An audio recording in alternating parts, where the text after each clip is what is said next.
The book is Burning Rage of a Dying Planet, first published in 2004 about the militant Earth Liberation Front. 20 years later, the book has been reissued with new details from its activist author, Craig Rosebraugh. I'm Tandy Culpepper. Hear Craig's story on the Hollywood Beat. Craig, thanks for joining me today. Yeah, thanks for having me. I'm excited. So you wound up becoming a person who protested against or for animal rights and for Earth liberation. When did it become time for you to write this book, Burning Rage of a Dying Planet? So I had been a spokesperson for the Earth Liberation Front for about 5 years. And I was called before Congress to testify on the emerging threat of what they call eco-terrorism. So I had to appear under power of subpoena in Washington, D.C. And it was shortly after that I received a number of messages from an individual named Robert Erringer. And Robert Erringer claimed to be a book packager. I knew what a book agent was, but a book packager was something I never heard of that. I hadn't really heard of it. So he explained it to me. Book agent typically finds a deal, finds a publisher for a writer, correct? Well, a book packager, as he explained it, finds people that may have interesting stories, and he helps them develop their stories, write their stories, and then also find a publisher for those stories. So it's more of a holistic support for the writer, as he explained it. So initially, I wasn't interested. I had gone through a lot. I was very skeptical of individuals. My homes were raided by the FBI and ATF. I had been experiencing a lot of death threats, a lot of car chase. Just a lot of investigation was centered on me by the federal government because they were unable to, for the better part of a decade, catch members of the ELF. And as I was the only public face, all that investigative power came toward me. So I was very How did you become the public face?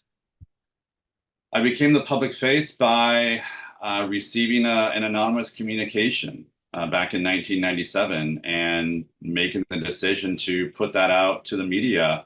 Wrote up a press release and I issued that to media locally in Portland, and then also key contacts around the country. And whoever was in the Earth Liberation Front at that time period must have believed that I did a decent job because they continued to send communications my way for the next 5 years until I publicly resigned. So you must sort of just fallen into it? I fell into it. Yeah. And what a fall it was.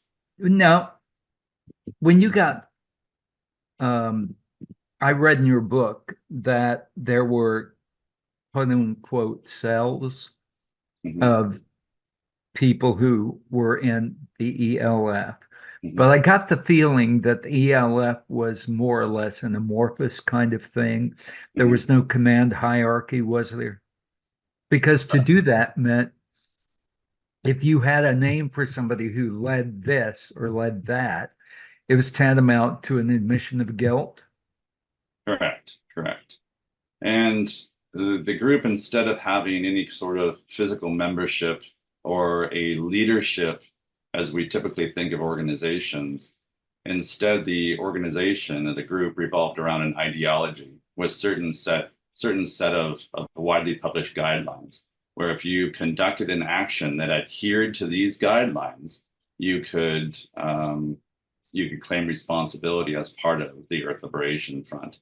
Well, that's kind of like, or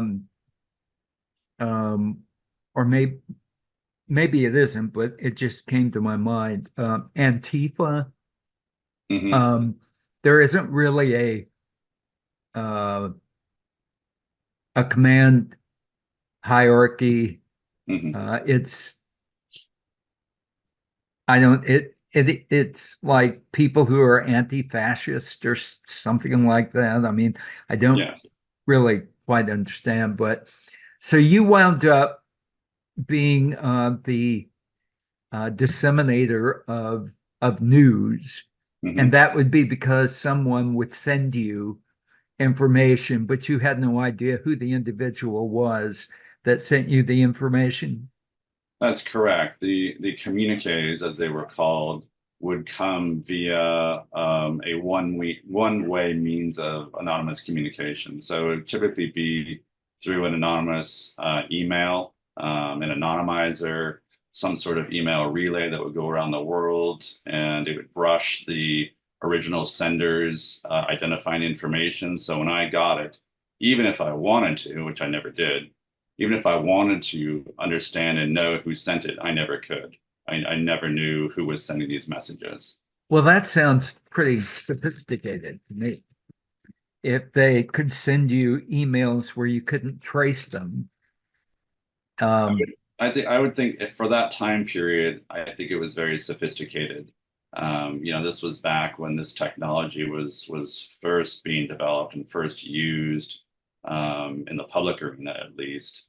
And the fact that these weren't expert mercenaries. These were young, fairly young, individuals with very little training, self-taught in everything they did, and yeah, but they, young people uh, grew up with technology. I always joke that if I need something done and I can't figure it out, I call one of my nieces who are 20 something because they grew up with all this. yeah, yeah, it's a huge difference. So that brings us back to your book.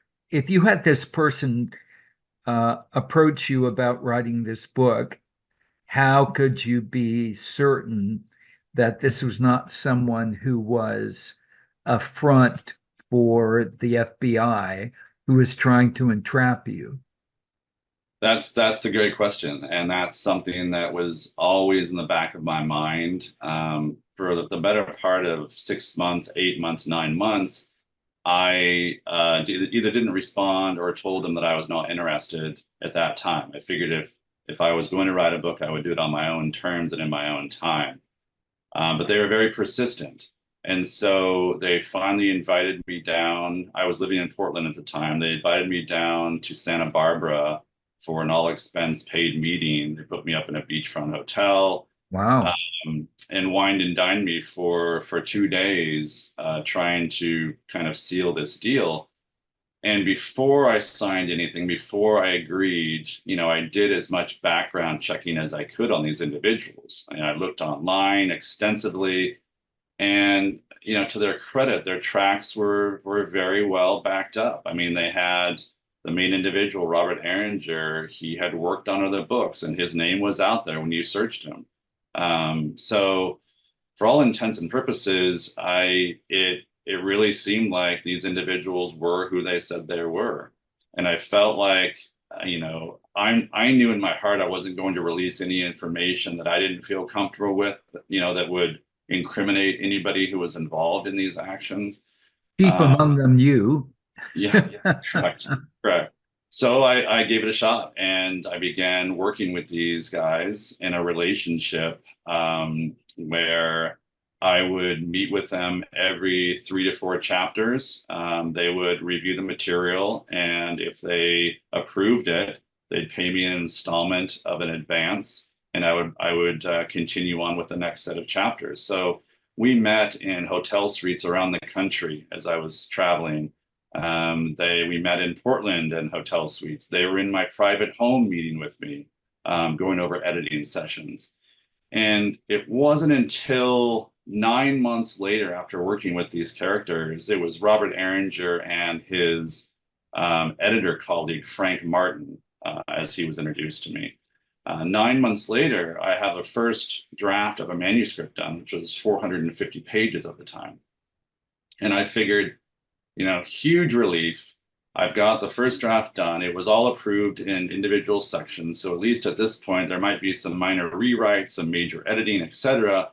But it's not going to be the heavy haul that it was for those 9 months. So it was a huge Mhm. relief until I get a call from Robert Ehringer saying that he and Frank Martin had reviewed the entire manuscript and that the information contained in the story wasn't anywhere near what they believed it needed to be in order to sell the manuscript to a publisher. And I said, well, what else do you need? You've already approved all these individual chapters. And they said, well, what we need from you are the actual identities of these individuals. We need to know more about who these people are, like how they operate, more things that identify them so the reader can really, get in their shoes and walk along with them as they conduct these actions. And it didn't sit right with me. I got, pretty upset about it. And they said, and, in order to start that process, we're going to do a complete rewrite from scratch. And Frank Martin is going to fly in he apparently lived in Chicago, fly in from Chicago 2 days later from the phone call on a Monday and start work with me for a week straight on a rewrite. And so I got off the phone and I was in just disbelief. I couldn't understand. I had told them from day one that I did not have that information. And if I did, it would not go in the book. It would not. Well, I'm mindful of a book I'm reading about resistance cells in France after the Nazi occupation.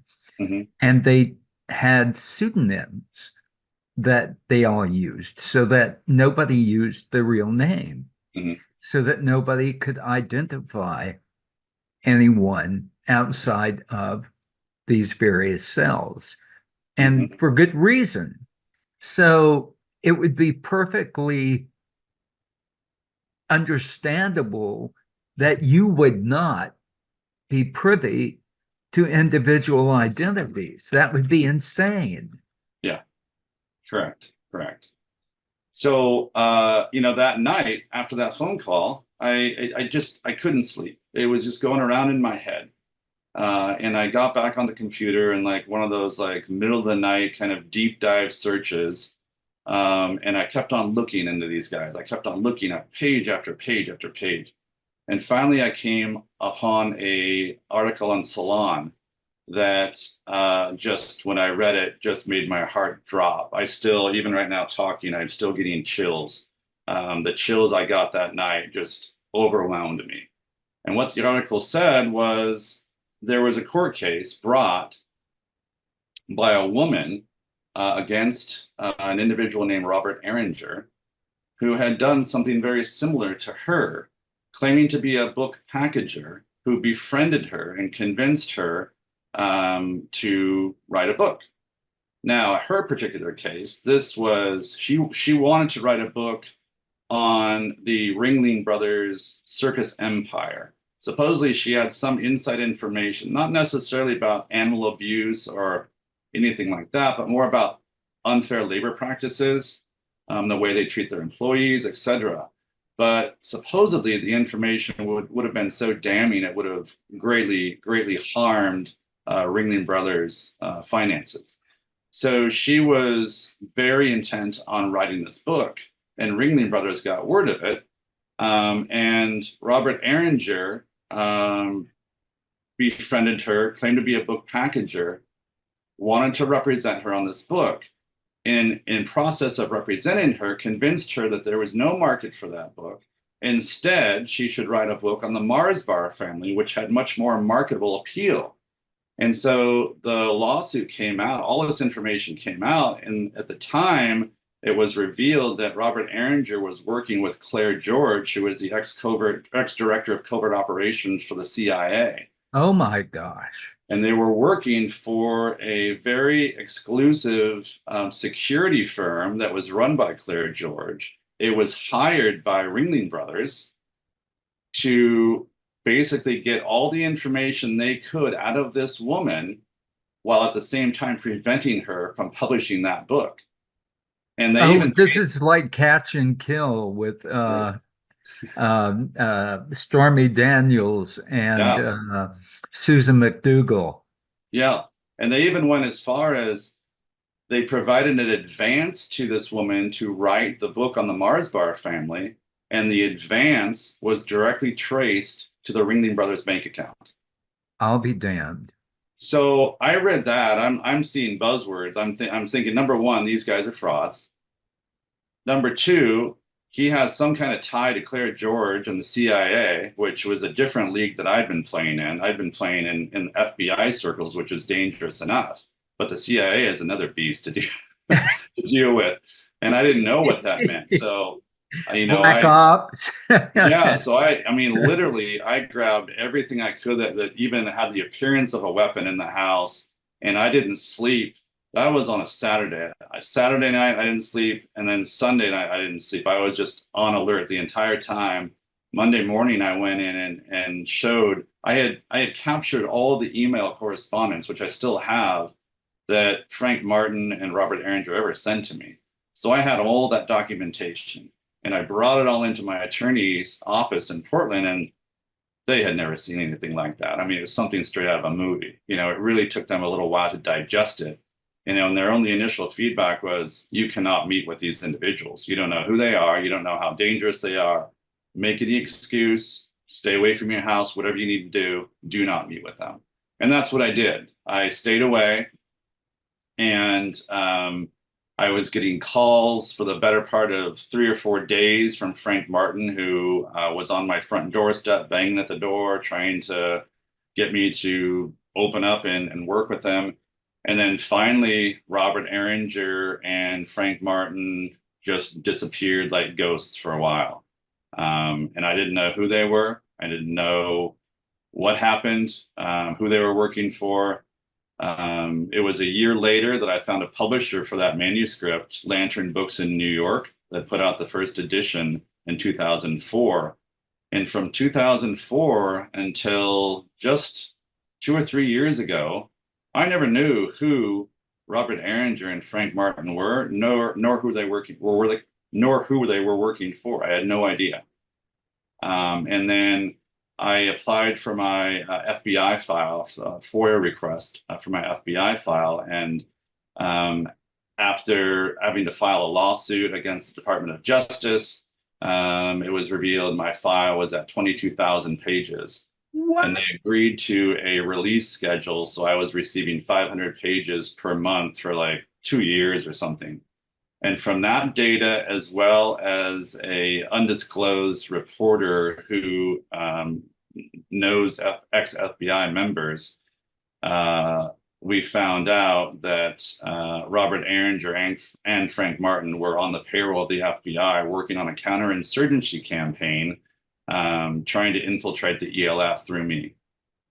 So I finally got that information, but that was never contained in that first book. So no one ever knew the real reason that book was written in the first place, how it was written. And in this new edition, that is what the new foreword to that book, that is really what's explained, is the counterinsurgency campaign the FBI waged against me that, resulted in me writing this book in the first place. Wow. That is sort of kind of scary. I mean, if you've ever had the federal government, well, we've all run the risk of an IRS audit, which is frightening enough. But to have the FBI, and a lot of people probably don't know this, but it's a felony to lie to an FBI agent. Mm-hmm. And there are so many different ways that you can be accused of lying. If someone asks you a question and you say no when you know the answer is yes, then Mm-hmm. you've committed a felony. Yeah. I want to talk about some of the methods that you all used in the protests, for want of a better word. The one that most readily comes to mind was something about, I don't know, 36 Chevrolet SUVs going up in flames, Mm-hmm. causing $1 million in damage. I don't remember any of this Okay. happening. Mhm. And this was going on all around the country. So it started in the Pacific Northwest in Oregon and Washington State. And then the ideology, through a lot of the work that I was involved with, the ideology spread. And it spread first to the Midwest, where you had a cell in the Michigan area. And then you had a cell eventually in New York on Long Island. And then you had some activity in Southern California as well. So these people who were going out there and committing these, there's no other way to term it than felony, uh, torching a building where biotechnology research is taking place, um, torching a lot of cars that are deemed gas guzzlers, any number of these tree spiking, something I had never heard of. Explain what tree spiking is. So tree spiking really dates back to the 70s, mostly in 1980s, with a group called the Earth First movement, and the more radical side of the Earth First movement.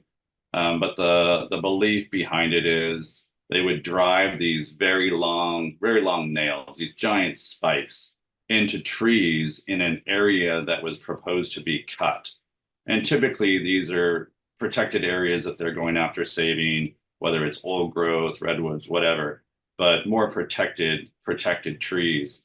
And they would drive spikes in randomly and then leave a message to the logging company that there has been a spiking. And so it's extremely dangerous, potentially deadly, for a logger to go in and cut those trees, not knowing where the spikes are.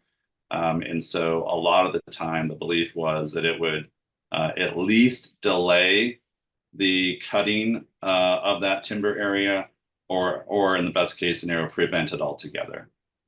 Hypothetically speaking, if a logger went in and uh, in the process of felling a tree were to take a chainsaw and hit one of those spikes and send off shrapnel from it that would kill the tree logger,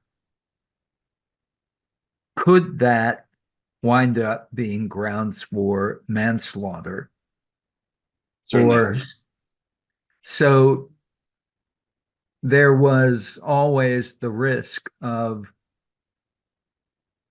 a more I don't know what the term is, but a crime that would be more severe than another crime in the offing. There was always that risk with tree spiking, with the arson attacks. Obviously, fire is not easily controlled, no matter how many precautions were taken by this group. Winds can change. Somebody could stumble into a building at the last minute. Very, very, very dangerous. The group was successful in ensuring no one was injured, but a lot of that has to do with they did have teams that monitored and in the planning phases and knew the routines of different companies, who was there at certain times. So there were precautions taken, but there was also a sizable amount of luck also that went into this, where in the end no one was injured. Is the ELF active today? No, for the most part, not. The group in 2006, the Department of Justice issued a nationwide press release and had a press conference in DC announcing the indictment of what would be 18 members of the Earth Liberation Front. And most of them were taken into custody very quickly in a nationwide roundup. Some fled There were certain members that were not captured for a number of years, but the sentencing was so severe for most of them that it served the government's purpose in quashing the movement, so to speak, and deterring people from continuing on and carrying that I torch. read that one person received a sentence as much as 20 years.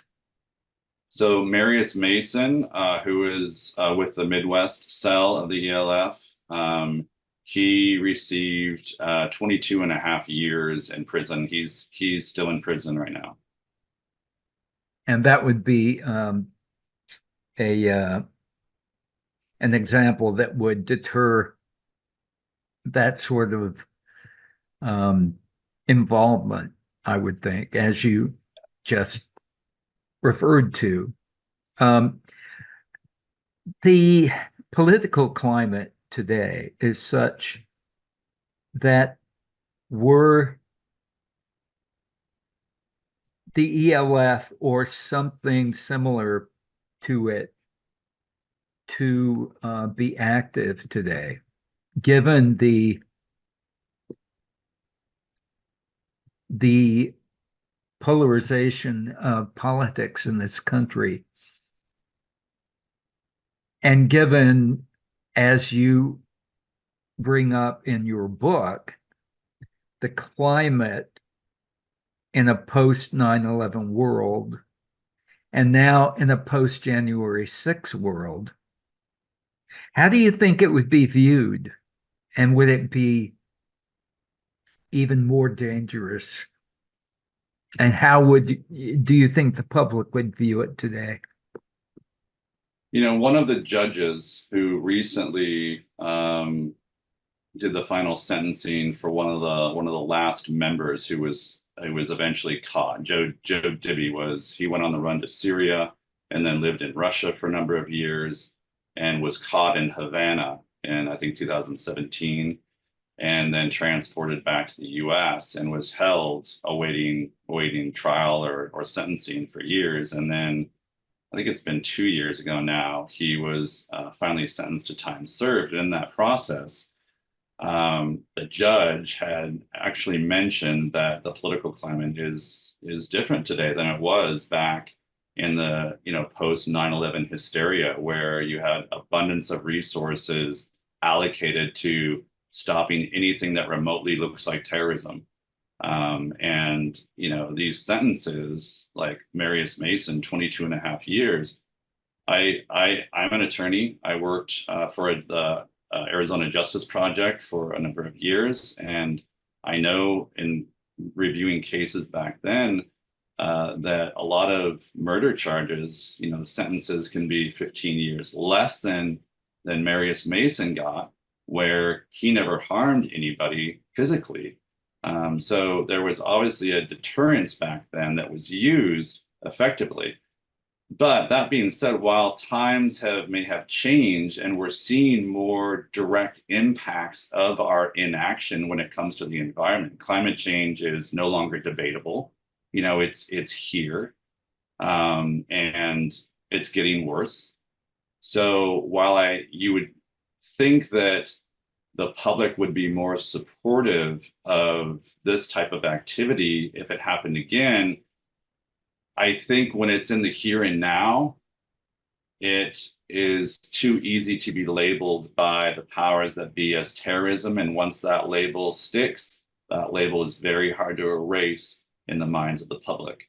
And when there is that label applied of terrorism, we have one goal, and that's to exterminate it. No matter the cause, no matter how meaningful it is, if it's terrorism, we're going to get rid of it. Well, not to be judgmental, but I'm not comfortable personally with the idea of people going around blowing things up and burning things. And because there is, well, for instance, my family owned a lot of farmland and timberland in Mississippi and Alabama, left to us by my grandparents. And my father was a forester. And so he wound up planting whatever was not in timberland on the farmland. He planted that in pine trees. Hmm. Pine trees can be used for lumber, or they can be used to make pulp for paper and paper products and whatnot. Hmm. So we had this, you would cut trees, you would replant trees, and you would do that over and over and over again. And every time you planted trees, every 5 years, you had to thin them out. And so you would take what you thinned out to allow the other trees to grow. That which you thinned out could be used to make paper. But one year, the land was planted in saplings, and there was a terrible, terrible freeze that came in that was beyond what had been, and that might have been a harbinger of climate change. This was back in the 80s. Sure, sure. And it killed all of those seedlings that had been planted. So that all had to be replanted. Well, my dad got what he referred to as super trees. And those were hybrids that had been genetically engineered so that they were stronger than the seedlings he planted previously and would not be impervious to frost and that sort of thing.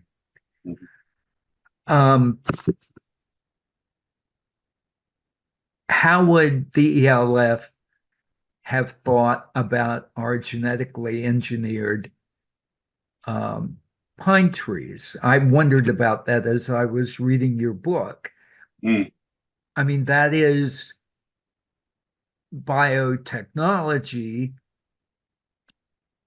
but those trees could reseed the forest when they became mature. They were not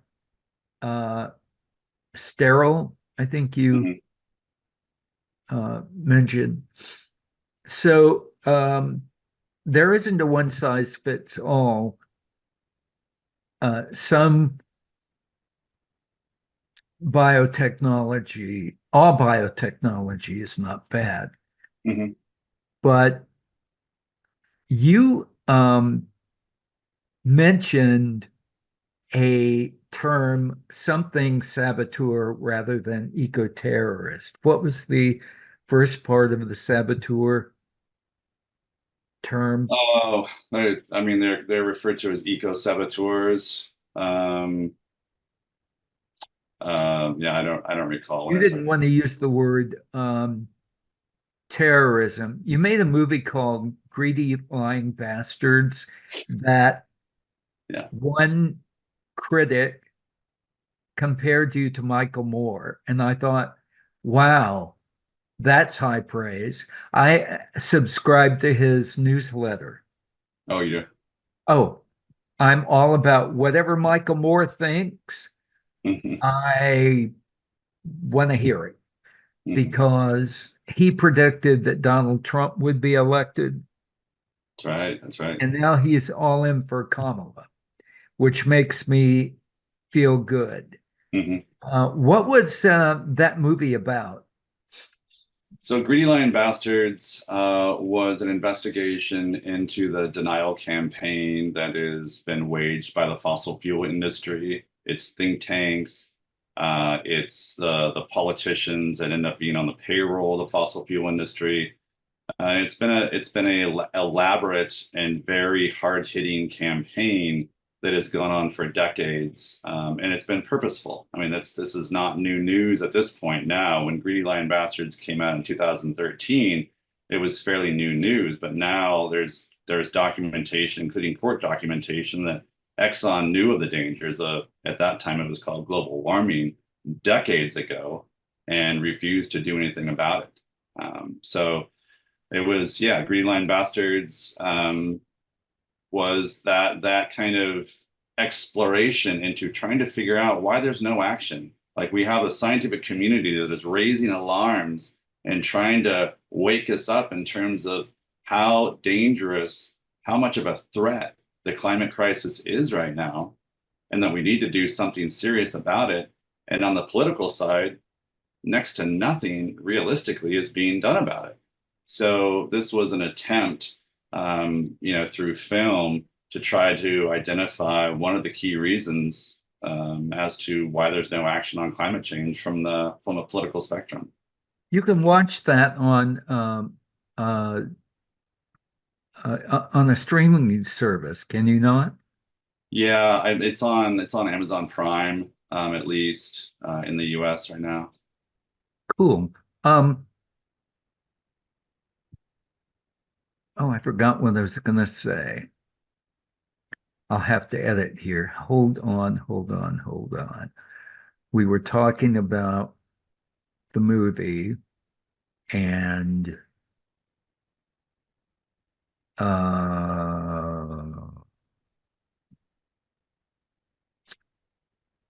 about the movie, talking about the climate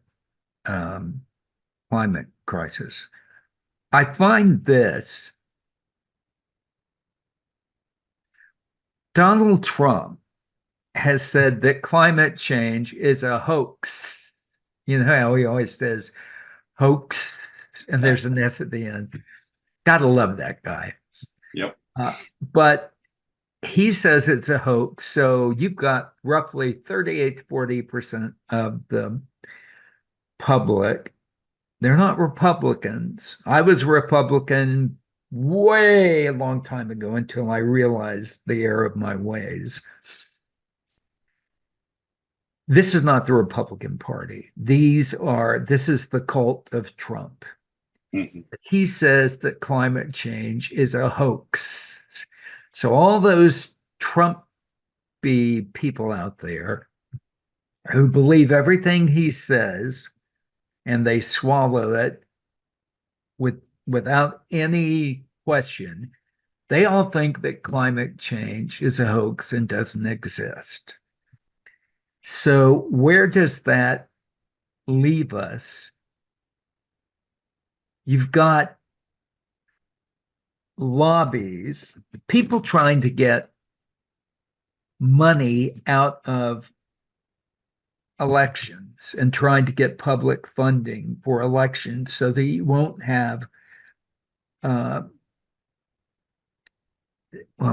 Citizens United, you get back into all of that unrestricted cash coming into political action committees from fossil fuel industry types. And the temperature, and this, I couldn't believe this, the water temperatures off the coast of Florida last year were in the 90s. That's crazy. Now, when I used to go to the beach years ago, even in summer, the water would be cool. Mm-hmm. It wouldn't be hot. Mm-hmm.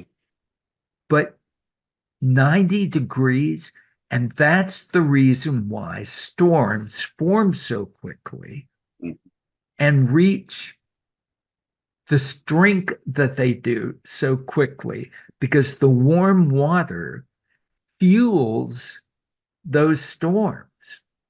Yeah. So it's ridiculous. What is that Swedish girl, Greta? Yeah. I can't think of her last name. Thunberg? Thunberg. Greta Thunberg. Yeah. She's been ahead of her time. Yeah. 15, 16 when she started. I don't know how old she is now, but it's still difficult to get people out there to realize that we only have so many years to, and we may be at the point of diminishing return where it doesn't matter what we do now. Past the tipping point. Yeah. Past the tipping point. That was the phrase I was looking for. It's insane. Why did you bring the book out again now and write a new prologue and epilogue for it? Was it because of your um, alarm at the fact that the climate crisis is not being addressed the way it should be? That was a huge part of it, yes. When the original book was published in 2013, I didn't know about who these individuals were, as I mentioned before, Robert Erringer and Frank Martin, the characters that worked with me to write the book. I never knew their true identities. That information was only revealed to me in recent years. And I thought, it would be very useful, at least to those that are advocating for social change today and tomorrow, to understand the tactics and the lengths that law enforcement may go to try to stop movements. But it's a fascinating story beyond that. It's fascinating read to understand what happens to someone that advocates for change. And if they're deemed enough of a threat, then there's going to be different policies put in motion to try to stop that person, or to use them to get to the real threat that's posed. Beyond that, back in 2004, when the book came out, sorry, I think I mentioned 2013, 2004, when the original version came out, this was still in the life of the ELF. It was midlife, if you will, of the ELF. So there was no sort of ending to the story. Now, years later, after having met a number of the original members of the ELF myself and spent time with them, I was able to take a final, epilogue and write about the takedown of the ELF by the federal government, the elaborate wiretapping that occurred, and that ended up resulting in all the indictments in 2006, all the court cases, what happened, the cooperation that a lot of the members had with law enforcement that was not foreseen, and how all their court cases played out and where they are today. So that's all contained in that epilogue. And then I went through the entire book and updated all the information as I saw it, based on new knowledge that has come about since 2004. Let me ask you this because it crossed my mind. You just mentioned that you've contacted and you've been in touch with and spoken to these various people who have been involved around the country. Why, and maybe I'm wrong and maybe you have or they have done this, why haven't you all run for office? Why haven't you tried to get throw your hat in the policy arena so that you could be effective from a legislative point of view? It's a great question. And before a number of these individuals, specifically before they got involved in the ELF and burning things down, they didn't jump from doing nothing in their armchair and suddenly going and burning things down. Many of them were involved in legislative work beforehand. They were involved in different types of campaigning in the Pacific Northwest area. And a lot of them had been working on it for a number of years. And it was the disillusionment that they experienced as individuals and feeling like their voices were not being heard when time and time again, not only were the results that they sought to protect different forests, especially in the Northwest, failed. I mean, there was just failure after failure, but the police brutality that occurred at the same time just became overwhelming. And so out of that frustration, the Earth Liberation Front was born, and you know, for quite a number of years, the better part of a decade, a very small group of people, you know, tried to do what they thought was right, and the only way that they knew how at that time. We can debate whether or not it was right or wrong, but I think it's more important to understand that at that time they weren't crazy. These weren't like mad arsonists. They really believed in their heart this was one of the only ways that they could affect change, because they had tried so many other things. So, well, I really enjoyed talking with you. The book is called Burning Rage of a Dying Planet. Craig Rosebraugh, thank you so much. thank you very much. I had a lot of fun.